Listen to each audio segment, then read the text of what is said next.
আসসালামাইকুম। কিছুদিন আগে আমাদের সৌভাগ্য হলো দুবাইতে ভ্যাকেশনে যাওয়ার, তো গিয়েছিলাম। সেই সুবাদে আমরা বেশ কয়েকটি জায়গাতে ঘুরেছি। তার মধ্যে একটা হচ্ছে যে মিউজিয়াম অফ ফিউচার, যেটা আসলে দেখার মতন। তো ওখানে আমরা ফ্যামিলি নিয়ে গিয়েছিলাম। তো এটা দুবাইতে, আমি আসলে লোকেশনটা বলতে পারবো না। তো মিউজিয়াম অফ ফিউচার বলে যে কেউ নিয়ে যায়। তো এটা আমি আসলে দেখেছি সোশ্যাল মিডিয়াতে, খুব ইচ্ছা ছিল যে আমি নিজে গিয়ে দেখব।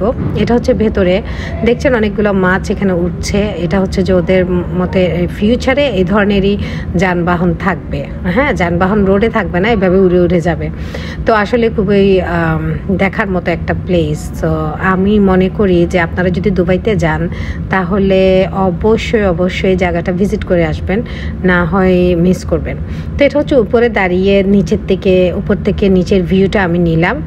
তো এটা আসলে অনেক বড়, কিন্তু হচ্ছে যে আমি ভেতরের যেটা মেইন পার্ট, যেটা হচ্ছে মিউজিয়ামের যেটা ভেতরে, ওগুলো আমি আসলে রেকর্ড করতে পারি নাই। কারণ হচ্ছে যে ওখানে একটু অন্ধকার থাকে, ভিডিওতে ভালো করে লাইটিনিংটা আসে না, সুন্দর হয় না, ফুটে ওঠে না।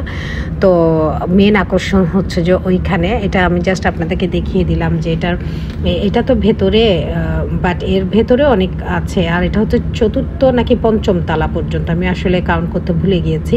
প্রতিটা ফ্লোরে দেখার মতো জিনিস, এক একটা ফ্লোরে এক এক ধরনের জিনিস আছে। এখানে উনি এই ভদ্রলোক আমাদেরকে বলছেন যে এটা মানে কি, মিউজিয়ামের ফিউচারের ইয়েটা কি। তো সেটা আমি আপনাদেরকে শোনাবো। তো হচ্ছে যে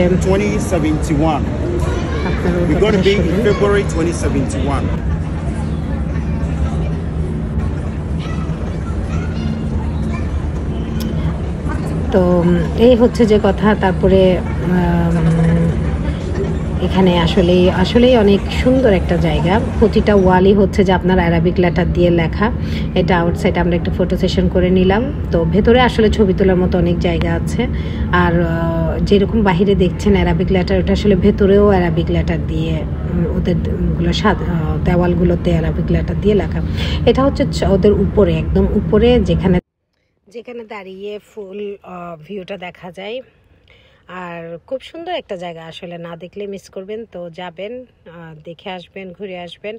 আর আমার এই ভিডিওটা যদি আপনাদের ভালো লাগে অবশ্যই লাইক দেবেন এবং শেয়ার করবেন, যাতে অন্যরাও দেখার সুযোগ পায়। তো আরও আমাকে নতুন নতুন ভিডিও ডাউনলোড করতে উৎসাহিত করবেন। আল্লাহ হাফেজ।